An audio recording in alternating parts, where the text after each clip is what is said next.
आज सूत जी महाराज कहते हैं राजा परीक्षित का जब जन्म हुआ तब आज ब्राह्मणों ने आशीर्वाद दिया कि तुम्हारा ये बच्चा विष्णुराज के नाम से विख्यात होगा। भीमसेन से कहा कि हे भीमसेन भैया, क्या देवर्षि नारद जी के द्वारा बताया हुआ वे समय आ गया है कि भगवान अपने परम धाम गमन कर गए। जब ये वाक्य कहा उसी समय अर्जुन अश्रुपात करते हुए रोते हुए आए, कहने लगे भैया वे परब्रह्म परमात्मा भगवान कृष्ण जिसे हम सारथी समझते थे वे परब्रह्म है, वे परब्रह्म परमात्मा भगवान कृष्ण हमें छोड़ करके स्वधाम गमन कर गए। बोल कृष्ण कन्हैया लाल की। आज कहा भैया जिन वालों के दम पर हमने महाभारत युद्ध जीत लिया, इतनी समस्त विशाल से विशाल सेना को परास्त कर दिया, आज ये बाण एक अबला की सहायता नहीं कर पाए भैया।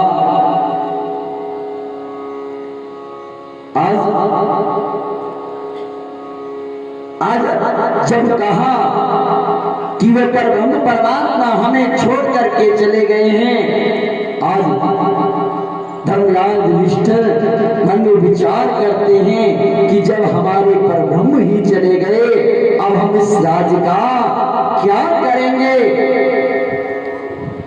अब अंतिम परिणाम नजर आने लगा, क्या जीना जब हमारे ब्रह्म ही चले गए, परब्रह्म चले गए। आज छोटी सी राजा परीक्षित को राज दे करके और 5 पांडव स्वर्गारोहण करते हुए आज भगवान का भजन करने के लिए छोटे से राजा परीक्षित को राजा बना करके और चल दिए हैं भगवान की प्राप्ति के लिए। बोल कृष्ण कन्हैया लाल की।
सूत जी महाराज कहते हैं सोने का ऋषियों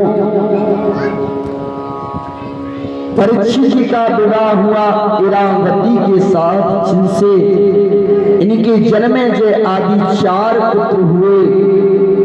अनेक बार राजा परीक्षित युद्ध विजय के लिए निकले तो राजा परीक्षित ने देखा एक काला कलूटा एक पुरुष जो कलयुग है, गाय जो धरती का रूप है और एक बैल है जो धर्म का रूप है, आज दोनों को प्रताड़ित कर रहा है।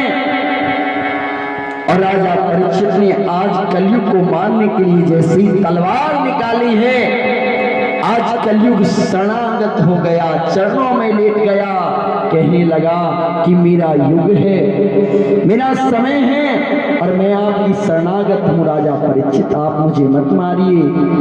शरणागत को जीत गए निजियन हित अनुमान, तेनर पावर पाप में कि नहीं बिलोकत यहाँ।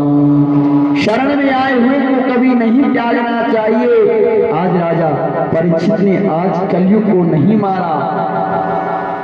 कलयुग ने कहा मेरे अंदर लाख गुण है पर मेरे अंदर एक गुण है। हर मनुष्य के अंदर बुराई है पर कुछ ना कुछ अच्छाई हर मनुष्य के अंदर रहती है। कलयुग कहता है कि सतयुग द्वापर त्रेता। राजा परीक्षित ने आज कलयुग को छोड़ दिया और 4 स्थान दिए हैं कलयुग को रहने के लिए। पहला स्थान दिया जहां जुआ खेला जाएगा, वहां कलयुग से कहा वहां तुम्हारा स्थान होगा।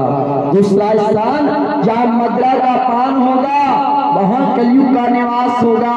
तीसरा स्थान दिया वैश्यालय और चौथा स्थान दिया बद स्थल।